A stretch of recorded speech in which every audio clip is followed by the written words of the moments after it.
Riportműsor a Kossuth Rádióban Farkas Erikával.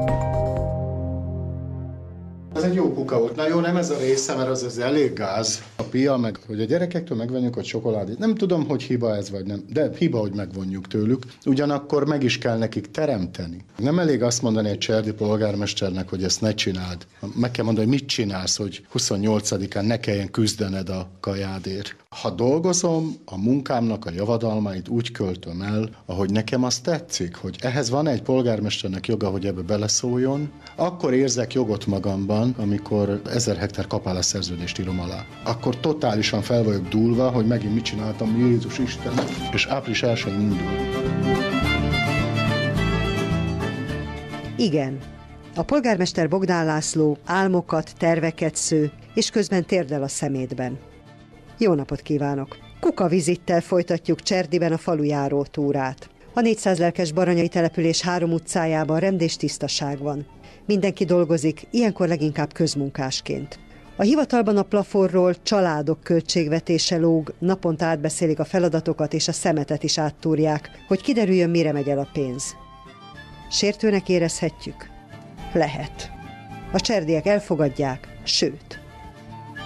Hirtelen meglepődtem, mert ő beletérdelt teljesen a kellős közepébe a szemétnek. Amit összeszedtünk a faluból szemetet, ő beöntötte ide a terem kellős közepébe, ahol szokott lenni ilyen napi szinten ilyen csoporttréning, és ott előadta, hogy mi található a mi szemetünkbe. Meg voltunk lepve. Próbálja felnyitani a szemünket, hogy figyeljünk oda saját magunkra is, a családunkra is, meg hát ugye a pénzre. Elhagyom ezt a polgármesteri irodát, amilyen varázskuckó jellegű, kijövök az előtérbe. Jó napot kívánok, itt egy kis tábla, szilárd meggyőződésem, hogy feladatokkal. Ez maga a szemét, amit ki fogunk önteni? Ennyi van most, 2-3 napig. Hát ez nem vegyes szemét, ez olyan, mintha csak itt a bűntárgyak lennének. Van ebben. Ja, hoznak egy rekeszt? Jegyzetelni is kell? Persze, jegyzetelni kell, utána ki kell beszélni. Polgármester úr letérdelt, én valahogy mellé óberkodok. Mennyi csoki papír van, gyerekek? Meg mit csinálunk? Észrevetted, hogy mennyivel kevesebb. Milyen elemzést akartok? Úgy, mint a legutóbbi? Ez kinek a szemete, amit... Mondom el. Jó? Mondjátok az árakat is mellé, jó? Te mondjad, hogy mennyi. 170. Nem azért mondom. Én nem iszok sor, de hol láttam a 175-ben? 250 meg. Anyám papucsát, annyira. Akcióban 200. Hát minimum. Senki nem tudja. Ez a 4. ilyen szemét elemzés. Ne találjuk ki, hogy nem tudjuk, én nem iszok. Húha, mit látok, igen. Ez jó sör? Nem, azt nézem, én már a sósborszeszes üveget Igen, látom, amit élő ember nem iszik meg, de ez szerint mégiscsak van ellenpélda. 200. 170. Nem tudom, bambit nem iszunk. Italok, amelyek arra jók, hogy idiótát csináljanak belőlünk. Egy fél decisra 160. Ha lassan az üvegek végére járunk, akkor... Vagyok rájuk, hogy nem sok van. Csoki. Most, hogy nagyon tájékozottak a cserdi cigányok. Ez az a... Pingvin. 130. Ez a mogyoros csoki. 50. 180. 50 forint. Az, ami dohány. 950. Igen. 950. Mennyibe kerül egy szaloncukor? Ember nem tudja. 15 forint. Raktuk, dobtuk, számoltuk, rendületlenül, jó ideig. Szotyi. Lehet, hogy egy kicsit olyan vicces, meg szánalmas is ez az egész. Se nem vicces, se nem szánalmas. Itt azért egy kicsit haragudtam, amikor észrevettem. Ez egy kakaós csiga külső helye, vagy valamilyen tekercsé. Ez egy pizzás csiga. Utálom, amikor ezt veszik a boltba egyébként, mert én mindig rá akarom beszélni ezeket az anyukákat arra, hogy süssenek otthon kakaós csigát, és ne 160-ért vegyék a boltba. Szinte minden nap elmondom, hogy szendvicset csinálja a gyereknek, megsértődhet azon, hogy én kiborítom a kukáját, a személyes szférájába belehatolok. Nézze, amikor én küzdök, hogy naponta legyen a kenyér az asztalon, akkor megengedhetem magamnak, vagy nem tudom, de csinálom, mert... Hát, ha elfogadják, akkor megengedheti magának. Hát ez... Mit csinál, ha nem fogadja el? Mit csinál? Azt mondja, hogy Laci, ne nézd meg az én szemetemet. El fogom lopni a szemetet. Ne érdekel, hogy büszke lehetek ennek a kukának a tartalmára, mert nincs benne kaja kidobva. Hogy állunk a számolással? Mindjárt kész vagyok. Azért szegény a szemét, mert nem költenek fölösleges dolgokra, vagy mert nem futja. Tejre, sajtra... Szerintem 140 és 130 ezer forint standard maradványpénzből lehet tejet inni. Én nem vagyok benne biztos, hogy egy budapesti panellakó háztartásban marad 140. Azt hiszitek, hogy csak én ácsorgok fényért és szeretetért a város kapuja előtt. Én korbácsolom az iháló szél hátát átkaimmal, s üvöltöm az égi kivetettségem siralmait. 16 évem nem elég arra, hogy befogadjatok. Nem elég arra, hogy fejemről letépjétek a megaláztatás pókhálóit. Sokan várjuk a kapukon kívül, hogy bizalmatok részkrajcárjaival megajándékozzatok. Bari Károly Azt hiszitek című versét Ruboldödön mondta el. Hogy lett munkájuk az embereknek? Mert az egy rettenetesen kedves és jó elképzelés, hogy a munka tartást ad, és ha reggel úgy kelek föl, hogy lesz dolgom. Gondolom ezt nem csak Cserdiben tudják, hanem az ország számtalan részén. De a munkát meg kell találni. Az hogy lett? Mi is részt veszünk az országos programokban, és tökre örül szerintem minden lakó is annak, hogy itt a start szerintem az országban egyedül nálunk olyan, amilyen büszkén vállalunk 1000 hektár bérkapálást. Na ez adja meg az igazi színezékét az egész ügynek. Hirtelen talán föl se fogjuk, hogy 1000 hektár. Képzelj el, amikor beállunk egy 200 hektáros táblába, annyira be vagyok rossálva, hogy mi lesz ott, hogy mikor érünk a végére, és akkor még mindig azt mutatom, hogy ezt meg lehet csinálni. You can do it van, ez neked fog sikerülni, ez fog menni nekünk. Fog ez menni. És megcsináljuk. Tehát így lett munka, hogy pályázati pénzekből és ötletből szereztek bérmunkát, és ami helyben volt, az meg volt. Helyben nem volt semmi, nem volt fóliaházunk, nem volt földünk, nem volt erdőnk, nem volt legelőnk. Ezeket mind meg kellett szerezni. Megvan, vigyázunk rá, és csináljuk. 17 hektáron gazdálkodunk, 50 hektáron földalapú támogatást kapunk, majdnem fél hektár fóliaházunk van, aminek a munkálatért az Éva a felelős. Neki kell 2 hét múlva már beboxolni a fóliaházakat. Seprő nincs a háznál? De van, csak majd... Kiválogatott szemétből összejött 11 darab sörös dobozunk, ami 2100 forint volt összesen. Aztán volt 2 decis rövid italunk, 4 darab, ami 2800 forint volt, aztán volt feles üvegjeink, 5 darab, ami 800 forint. A csokiból pedig 25 darabot, az 3385 forint. A dohányból 5 zacskóval találtunk, 4750 forintért, és 1 darab sorsjelet, ami 300. Összesen 14135 forintot költöttünk el. Abból az alkohol volt csak 5700 forint. Ennek a családnak a fizetése 25%-a körülbelül 3 nap alatt elment a piára. 2 nap múlva jön hozzám a hivatalba. Megmutatom, mivel, jó? Aha, ittam a lévos bőröd, nincs kenyérre pénzem, fölé van írva, nyíl lefele. 25-én is volt, január 9-én. Kérek szépen kenyérre pénzt, általában összesen ennyi a szöveg. Mindenkinek ad? 2000 forint volt az igény, és áthozom is 5000-re. Fölfele kerekít. Lefele meg sose kerekítettem. Van olyan, amit nem is tudok elolvasni néha. Na de úgyis azt írja, kérek szépen kenyérre pénzt. Igen. Miből van az önkormányzatnak pénze? Kapálunk. Minden az önkormányzatnál marad.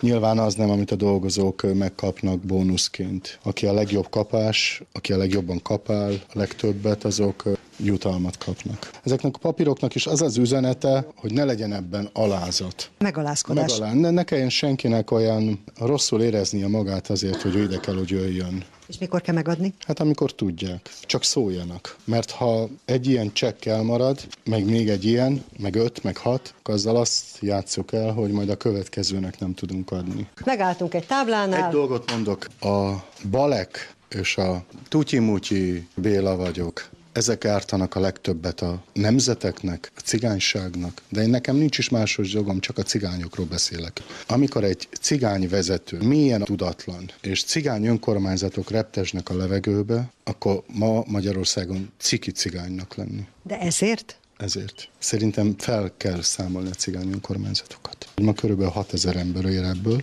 úgy, hogy családi vállalkozás szerűen működnek. Van egy romanap, ami 20 000-ből megvan, megvesznek 5 kiló babot, 3 kiló csülköt, bedobják a bográncsba, ráöntenek 2 vödör vizet, lopnak 3-4 fej hagymát, és 206 000 eltapsoltak. Cserdi vonatkozásában az állami normatív támogatás 5 forintra jön ki egy cigány. Most ide figyeljen, ha megszüntetik a cigány önkormányzatokat, akkor egy farizeus ország egy emberként hördül fel, hogy a demokrácia csorbult. Az a demokrácia, hogy cigány önkormányzatok napot tartanak? Nem akarunk cigány önkormányzatokat. Az a 6000 ember akarja, mert ebből él. Szerintem a közmegítélésnek az egyik legnagyobb lépfenéje.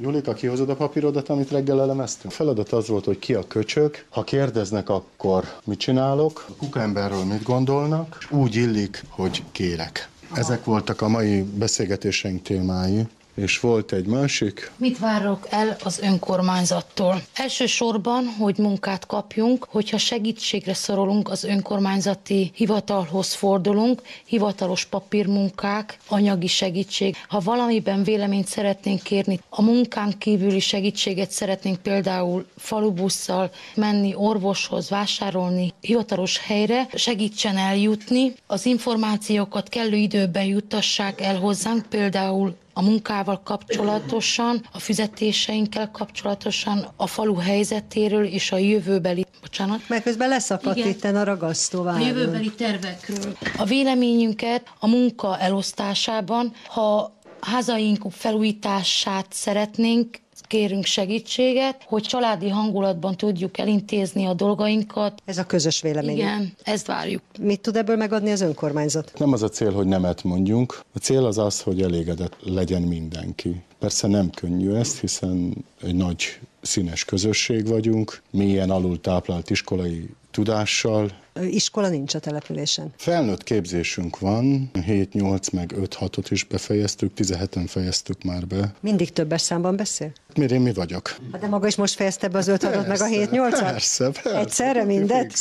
Igen. De hova járnak a kisgyerekek? Bükösdre, 3 kilométerre, de szerintem egy fantasztikus igazgató van. Aha. Az önkormányzat fizeti a bérletet, és a gyerekek reggel mennek. De 2014. szeptemberben saját óvodánk lesz angol nyelvű. Hány gyerek fog bejárni? 28 gyerek fog bejárni. És miért angol nyelvű? Jelentős része cigány lesz, és a cigány gyerekeknek tényleg van egy olyan adottságuk, hogy a nyelvcsapást jól tudják tanulni gyorsan. Van kedvük az angol nyelvű óvihoz? Hogy fognak beszélni otthon a gyerekkel? Örülni fog annak, hogy a gyereke tanulni fog. Hogyha nem is lesznek itt egyetemisták, meg főiskolás gyerekeink, de ha már több nyelvet beszélnek, azzal több ajtó nyílik meg. És ehhez nem feltétlenül kell ahhoz országunkat elhagyni. Tehát vannak itt tervek, de hát hosszú az út hazáig. A nagy álom, amely a gyerekkor helyszínéhez kötődik. Néhány éve tervezgetik a cigány skanzen megvalósítását, amihez szakemberek segítségét kérték, mint Kistelegdi István építészét, aki Erdei Krisztiánnak mutatta meg a fotókat és a 3-dimenziós filmet a tervekről. Itt a pusztát látjuk, és valahol egy nagy tornyot a messzeségből. Egy 25-30 méter magas fából készült, az egész épületben dominál a fatartó szerkezet. Mint hogyha egy templomtorony lenne kicsit. Igen, ez egyrészt a szakrális jelleg, egy kilátó toronyról is van szó, megjelenik a kerék motívum, több helyen is, mint félig meddig ablakszerű áttört szerkezet. A cigányság egyik első számú szimbóluma a kerék. Szekerek is megjelennek, ponyvás struktúrájukkal és szerkezetükkel, illetve pont ezen a képen nagyon szépen látszik, a központi több célú terem, kb. 50-60 kocsit képzeljünk el, hogyha fölnézek, akkor annyit látok, hogy van egy markáns fa tartószerkezet, és maga az időjárás védelem az egy ilyen fólia sátrat és a cigány kocsit idéző motívummal van megoldva. Eredetileg egy skanzent terveztek, a putrik, viskók világát kívánták bemutatni, de több lett belőle, mondja Kistelegdi István. Ahogy terveztem, kialakult, hogy ez nem egy cigány skanzen, hanem ez egy cigány kultúrközpont. És ide akkor kirándulnak családok, érdeklődők, van egy bemutató központ, kiállítások vannak, van egy fedett rész, vannak zárt részei, esetleg igény van szállás egységekre. Egyszerűen ez lenne a világ első és legnagyobb cigány kultúrközpontja. 1300 négyzetméter, 400 millió forint. Egy kis falu életében ez egy hatalmas projekt. A teljes összeg még nincs nincs meg. Pályázatoktól, az Európai Uniótól és az egyetemtől is várnak segítséget az ötletgazdák. Bogdán László polgármester bizakodó. Az emberi erőforrás és a tudás az a kunyhók megépítésére jelenleg megvan, hiszen a jelenlegi cigány idős embereink ezeket a munkálatokat jól tudják. Pályázni szeretnénk. Azt gondolom, hogy össze lehet rá szedni a pénzt és meg lehet valósítani. A megálmodók nem csak épületeket, valamiféle múzeumot terveztek. Ezt mutatja a projekt mottója is. Miért ütsz meg, ha nem ismersz? A romák és nem romák közötti előítéletet, sztereotípiákat és konfliktusokat kívánják eloszlatni. Európának készül.